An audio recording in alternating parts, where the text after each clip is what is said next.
In today's video, I'm going to teach you how to configure the desktop alert in Microsoft Outlook. If you want to control the notifications you see while using Outlook on the web, this is a quick setting to know. In this walkthrough, we'll go into your Outlook settings and adjust the notification options so you can stop Outlook alerts from appearing directly in the app.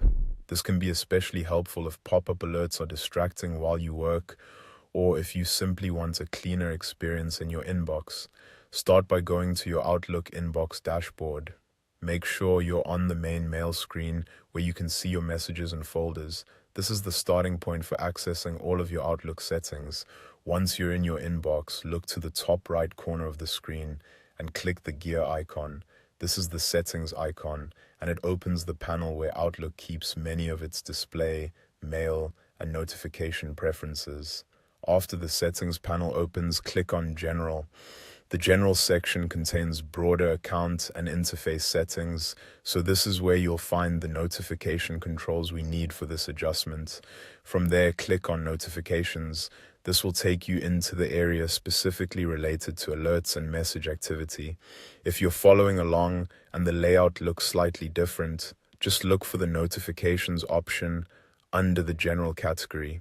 Now find the toggle next to Notifications in Outlook and click it to turn it off. Disabling this option stops Outlook from showing those in-app desktop-style alerts.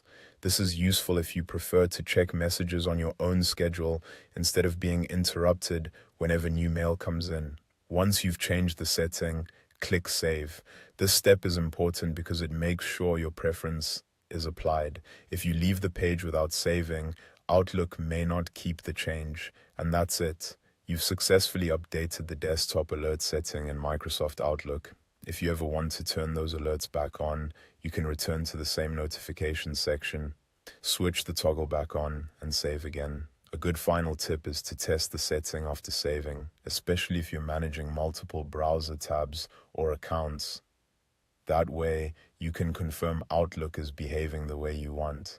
Keeping your notifications set up properly can make a big difference in reducing distractions and helping you stay focused throughout the day.